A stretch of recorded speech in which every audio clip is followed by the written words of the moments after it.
Hi നമസ്കാരം. ഇന്നൊരു BS6 വാഹനത്തിൻ്റെ ചെറിയൊരു പ്രോബ്ലം പറയാനാണ് വന്നത്. ചെറിയ പ്രോബ്ലം അല്ല, വലിയ പ്രോബ്ലമാണ്. അതായത് എന്താണ് ക്രാങ്ക് ബാലൻസർ. അപ്പോൾ ഇതിൻ്റെ ബെയറിങ്, അതായത് ഈ ഭാഗത്തായിട്ടൊരു ബെയറിങ് വരും. അത് ചില വണ്ടികളിൽ പെട്ടെന്ന് പോകുന്നുണ്ട്. അപ്പം അതിൻ്റെ കാരണം എന്താണെന്ന് പറഞ്ഞുതരാം. അപ്പോൾ ഇതാണ് BS6 എഞ്ചിൻ. അല്ലേ, ഇതാണ് അതിൻ്റെ ബെയറിങ്. അല്ല, ഈ ബെയറിങ് സംഭവം പൊടിഞ്ഞ് നശിച്ചു പോയത്. അപ്പോൾ ഇത് പോകാനുള്ള മെയിൻ കാരണം എന്ന് വെച്ചാൽ നമ്മൾ കറക്റ്റ് ടൈമിൽ ഓയിൽ ചേഞ്ച് ചെയ്യണം. ഓക്കെ, ഒന്നത്. പിന്നെ രണ്ടാമത്, ഇതാണ് നമ്മുടെ ഓയിൽ സ്റ്റിക്ക്. കണ്ടോ, ഇതാണ് ഓയിൽ സ്റ്റിക്ക്. അപ്പോൾ ഓയിൽ സ്റ്റിക്ക് നമുക്ക് ഇതിൽ ഇട്ടിട്ട് ഇതിൻ്റെ അളവ് ഏതുവരെ നിൽക്കണം നോക്കാം. ഓയിൽ സ്റ്റിക്ക് കണ്ട,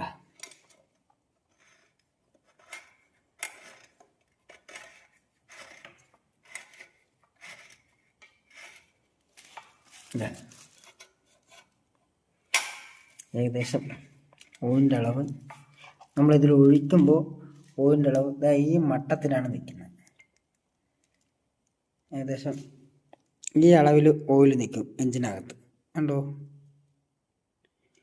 അപ്പോൾ ഇതിന് ഈ അളവിനും ഓയിൽ താരെയാണെങ്കിൽ നമ്മൾ ഈ ക്രാങ്ക് ഈ ഓയിലിൽ വന്ന് തട്ടൂല.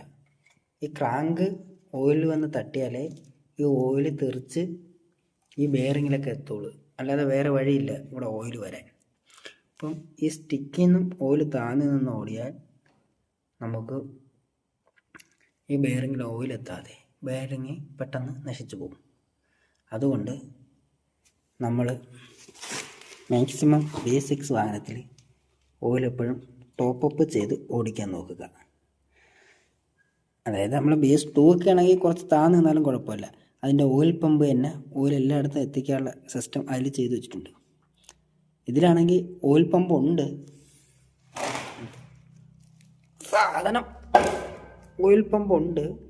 പക്ഷേ ഈ ഓയിൽ പമ്പിൻ്റെ ഓയിൽ ആ ബെയറിങ്ങിൽ എത്തിക്കാനുള്ള സിസ്റ്റം അവർ ചെയ്തിട്ടില്ല. ഓക്കെ, അതുകൊണ്ട് നിങ്ങൾ വളരെ ശ്രദ്ധിച്ച് എപ്പോഴും BS6 വാഹനം ടോപ്പപ്പ് ചെയ്ത് ഓട്ടിക്കാൻ നോക്കുക.